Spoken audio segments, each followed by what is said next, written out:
नमस्कार दोस्तों। आज की कहानी है क्या था प्रतिभा के सास ससुर का अतीत। उनकी निगाहों में जाने कितने ही रंग समाये हैं, पर हर रंग में मुझे अपना ही अक्स नजर आता है। अमर ने एक टक प्रतिभा को देखते हुए कहा तो वह हंस पड़ी। चलो आज तुम्हें अपने पेरेंट्स से मिलवाता हूँ। अमर ने प्रतिभा का हाथ थामकर फिर से कहा। प्रतिभा खुशी से चीख पड़ी। उसके चेहरे पर शर्म की लाली बिखर गई। माहौल में और भी रंग भरते हुए अमर ने कहा, सोचता हूँ लगे हाथ उनसे हमारी शादी का दिन भी तय करवा लूं। प्रतिभा ने हौले से पलके उठाते हुए कहा, सीधे शब्दों में कहो ना कि तुम मुझे प्रपोज कर रहे हो। इतने निराले अंदाज में तो कभी किसी ने प्रपोज नहीं किया होगा। प्रतिभा की बात सुनकर अमर हंस पड़ा, फिर गंभीर होता हुआ बोला, सच प्रतिभा, बहुत प्यार करने लगा हूँ तुम्हें और तुमसे जुदा होकर जीने की बात सोच भी नहीं सकता। इसलिए चाहता हूँ जल्द से जल्द हमारे रिश्ते को घर वालों की भी स्वीकृति मिल जाए। जरूर मिल जाएगी स्वीकृति। तुम बताओ कब चलना है? कल कैसा रहेगा? एक्चुअली कल सैटरडे है। सुबह निकलेंगे तो शाम से पहले ही लखनऊ पहुंच जाएंगे, फिर संडे वापस दिल्ली। Very good. मैं इंडियन ड्रेस पहनकर चलूंगी ताकि तुम्हारे पेरेंट्स को एक नज़र में पसंद आ जाऊं। कहकर उसने अपना सिर अमर के कंधों पर टिका दिया। अमर और प्रतिभा एक ही ऑफिस में पिछले 4 सालों से साथ काम कर रहे हैं। प्रतिभा पटना की और दिल्ली में पढ़ाई के साथ पार्ट टाइम जॉब करती है। इधर अमर भी लखनऊ से अपने सपनों को पूरा करने दिल्ली आया हुआ है। दोनों इतने दिनों से साथ हैं, एक दूसरे को पसंद भी करते हैं, पर आज पहली दफा अमर ने साफ तौर पर प्रतिभा से दिल की बात कही थी। दोनों के दिल सुनहरे सपनों की दुनिया में खो गए थे। अगले दिन सुबह सुबह ट्रेन थी। प्रतिभा ने एक सुंदर हल्के नीले रंग का फ्रॉक सूट पहना, उस पर गुलाबी रंग का काम किया हुआ दुपट्टा लिया, माथे पर नीले रंग की बिंदी लगाई, होठों पर हल्का गुलाबी लिपस्टिक लगाकर बालों को खुले छोड़ दिया। हाई हील्स पहनकर जब वह अमर के सामने आई तो वह आहे भरता हुआ बोला, आज तो महताब जमीन पर उतर आया है, साथ साथ चलेगी रोशनी सारी रात। मिस्टर शायर, आप कहें तो हम प्रस्थान करें? मुस्कुराकर प्रतिभा ने कहा और दोनों एक दूसरे का हाथ पकड़े आगे बढ़ गए। पूरे रास्ते दोनों भावी जीवन के सपने देखते रहे। घर पहुंचकर अमर ने बेल बजाई तो प्रतिभा का दिल धड़क उठा। वह पहली बार अपनी भावी सास ससुर से मिलने वाली थी। दरवाजा अमर की मां ने खोला। पीछे से उसके पिता भी आ गए। प्रतिभा ने जल्दी से दुपट्टा सिर पर रखकर सास ससुर के पैर छुए और आशीर्वाद लिया। सास ने उसे गले से लगा लिया और प्यार से अंदर ले आई। इधर प्रतिभा इस बात को लेकर चंकित थी कि पहली बार मिलने के बावजूद उसे अमर के माता पिता का चेहरा जाना पहचाना सा लग रहा था। वह असमंजस की स्थिति में थी। थोड़ी देर की बातचीत के बाद आखिरकार उसने अपनी मन की बात बोल ही दी। इस पर अमर के पिता एकदम हड़बड़ा से गए, मगर जल्द ही संभलते हुए बोले, देखा होगा बेटी तुमने कहीं आते जाते। फिर बात बदलते हुए पूछने लगे, तुम पटना में कहाँ रहती हो? जी कंकर बाग में। जवाब देकर प्रतिभा ने फिर सवाल किया, पर अंकल आप दोनों तो लखनऊ में रहते हो और मैं दिल्ली में। आप कभी अमर से मिलने दिल्ली आए भी नहीं हो, फिर मैंने आप दोनों को कहाँ देखा होगा? अमर की माँ ने बात बात संभालने की कोशिश की और बोली, बेटी एक जैसे चेहरे वाले भी बहुत से लोग होते हैं। वह सब छोड़ और यह बता कि तुझे पसंद क्या है, वही बना देती हूँ। प्रतिभा तुरंत उठ गई और बोली, अरे आंटी आप बैठो, मैं बनाती हूँ ना। इसके बाद प्रतिभा ने कोई सवाल नहीं किया। खाते पीते और बातें करते कब रात हो गई पता ही नहीं चला। सास ने प्रतिभा को अपने कमरे में सोने के लिए बुला लिया। प्रतिभा ने टेबल पर रखी तस्वीरें देखते हुए पूछा, आंटी जी अपनी पुरानी तस्वीरें दिखाइए ना, और आप दोनों की शादी की तस्वीर भी। अरे बेटी अब पुरानी तस्वीरें कौन निकाले, अंदर कहीं संदूक में पड़ी होंगी, और वैसे भी हमने कोर्ट मैरिज की थी। Court marriage? क्या बात है आंटी, उस जमाने में आपने कोर्ट मैरिज कर ली? अब चल सो जा प्रतिभा, पुरानी बातें याद करने से क्या फायदा, कहकर सास करवट बदलकर सो गई। इधर प्रतिभा सोच में डूबी रही। अगले दिन दोनों दिल्ली के लिए वापस रवाना हो गए। प्रतिभा के मन में अभी भी कुछ उलझने थी, मगर अमर बहुत खुश था। प्रतिभा को लेकर उसके माँ बाप का रिस्पॉन्स पॉजिटिव जो था। प्रतिभा ने अपने मन की बात अमर को नहीं बताई। वह उसकी खुशी में कोई बाधा पहुंचाना जो नहीं चाहती थी।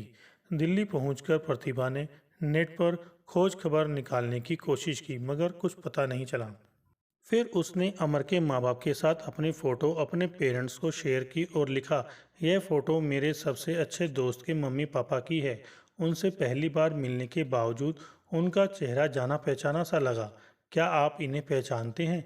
प्रतिभा के पिता ने जवाब दिया, चेहरे पहचाने से लगते हैं पर याद नहीं आता कि कौन है।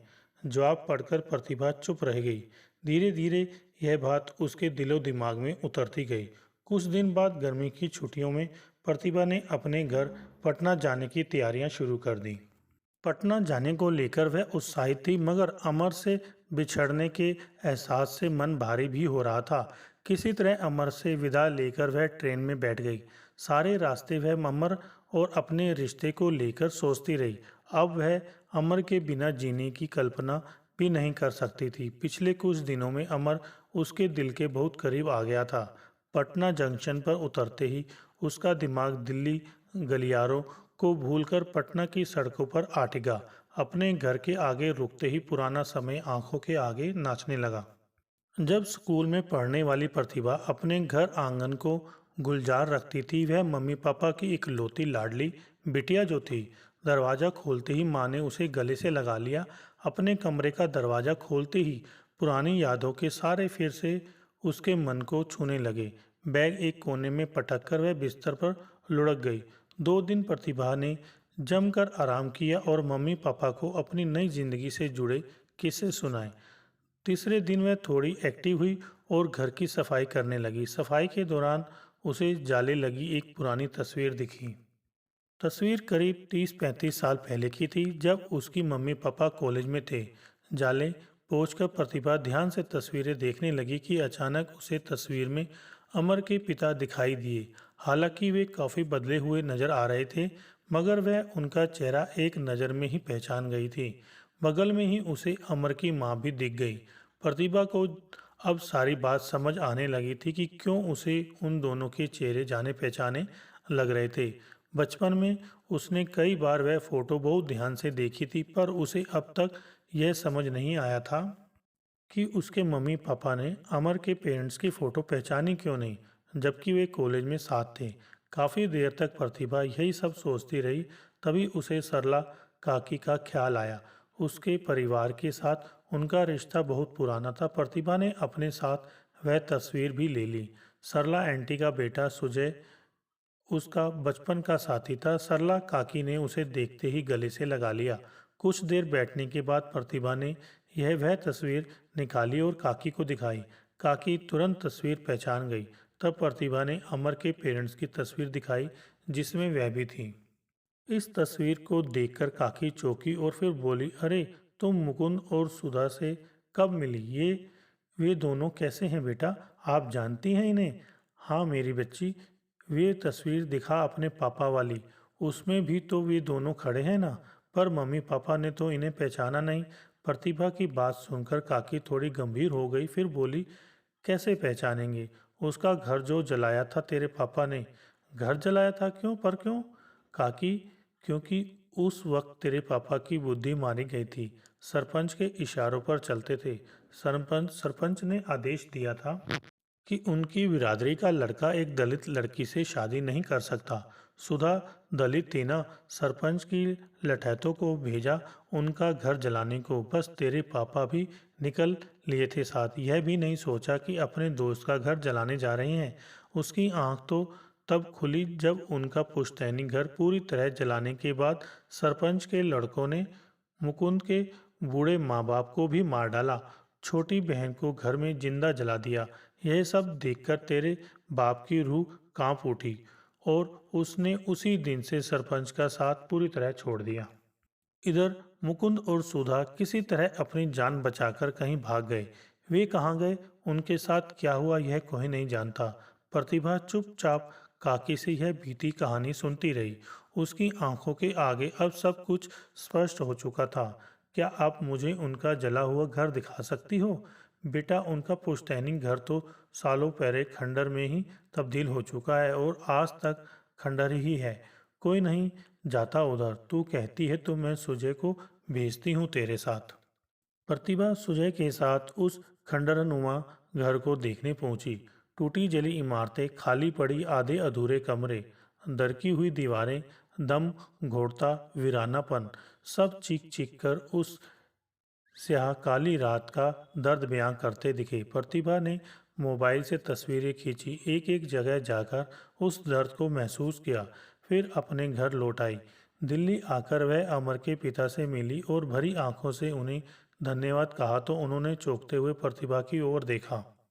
प्रतिभा ने कहा, अंकल, मैं पटना के कड़कड़ बाग में उसी मोहल्ले में रहती हूँ जहाँ कभी आप दोनों भी इतनी मुसीबतों आने के बाद भी आपने आंटी का साथ नहीं छोड़ा, अपने प्यार को निभाया, इतनी हिम्मत दिखाई। You are great uncle. उसकी बात सुनकर अमर के पिता की आंखें भर आई। वे समझ गए थे कि जो राज उन्होंने बेटे से भी छुपाया वह सब बहू जान चुकी है। अमर के पिता ने प्रतिभा के सर पर आशीर्वाद का हाथ रखा और फिर होले से मुस्कुरा दिए। प्रतिभा ने फैसला कर लिया था कि अब वह जल्द ही अमर से शादी कर लेगी, मगर अपने पिता को इस शादी में नहीं बुलाएगी। अमर से भी सच्चाई छिपाकर रखेगी। इस बीच मम्मी ने फ़ोन पर बताया कि अगले सप्ताह पापा का कैटरेक्ट का ऑपरेशन होने वाला है।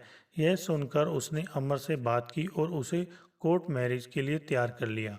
कुछ खास लोगों की उपस्थिति में कोर्ट मैरिज करके आर्य समाज तरीके से शादी करना तय हुआ। प्रतिभा ने जानबूझकर शादी की तारीख 15 दिन बाद ही रखवाई, जब उसके पापा का ऑपरेशन हो चुका हो और उसकी शादी में केवल उसकी मम्मी ही आ सके। शादी वाले दिन प्रतिभा की मम्मी ने अमर की मम्मी को देखते तो खुद को रोक नहीं सकी और सुधा कहकर एकदम से उनके गले लग गई। 30 साल पुरानी सहेलियां जो मिली थी। अमर के पिता भी प्रतिभा की मम्मी को देखकर चकित थे। तीनों भीगी पलकों से पुराने दिन याद करने लगे। नियत समय पर शादी भी हो गई। सारा कार्यक्रम अच्छी तरह निपट गया। प्रतिभा की मम्मी अब घर लौटने वाली थी। ट्रेन में बैठने से पहले उन्होंने प्रतिभा को गले लगाया और रोती हुई बोली, बेटा, मैं समझ गई हूँ कि तूने ऐसा इंतजाम क्यों किया ताकि केवल मुझे ही शादी में बुलाना पड़े। देख बेटा, तेरे पापा के हाथों तेरे सास ससुर के साथ गलत हुआ था, मैं यह मानती हूँ, मगर उसी दिन से तेरे पापा बिल्कुल बदल भी गए हैं और उन्हें अपने किए पर बहुत पछतावा भी है। मुझसे शादी होने के बाद उन्हें प्यार की गहराई का एहसास भी हो चुका है। जानती है, मैं जब आ रही थी तो तेरे पापा ने क्या कहा था? क्या कहा था मम्मी? उन्होंने कहा, मुझे लग रहा है मेरी बच्ची मेरा पाप धोने वाली है। वह उसी दलित लड़के के बेटे से शादी करने वाली है जिसके परिवार को मेरी आंखों के आगे मार दिया गया और मैंने कोई विरोध भी नहीं किया। मैं सालों से यह दर्द और पछतावा दिल में लिए जी रहा हूँ। मेरी बच्ची उनसे रिश्ता जोड़कर मेरी जिंदगी का दर्द थोड़ा कम कर देगी। सच मम्मी? पापा सब कुछ समझ गए। प्रतिभा की आंखें भर आई। हाँ बेटा, वे तुझसे बात करके आशीर्वाद देने की हिम्मत ही नहीं जुटा पा रहे थे। उन्हें लगता है कि तू उन्हें माफ़ नहीं कर पाएगी। ऐसा नहीं है मम्मी, पापा को कहना हम जिंदगी की नई शुरुआत करेंगे। कहकर उसने मम्मी को गले से लगा लिया। उसकी आंखों में खुशी के आंसू थे। हेलो दोस्तों, अगर आपको हमारी ये वीडियो अच्छी लगी हो तो लाइक करें, शेयर करें और कमेंट्स करके बताएं कि हमारी ये वीडियो आपको कैसी लगी। साथ में चैनल को सब्सक्राइब करके बेल आइकन जरूर दबाएं।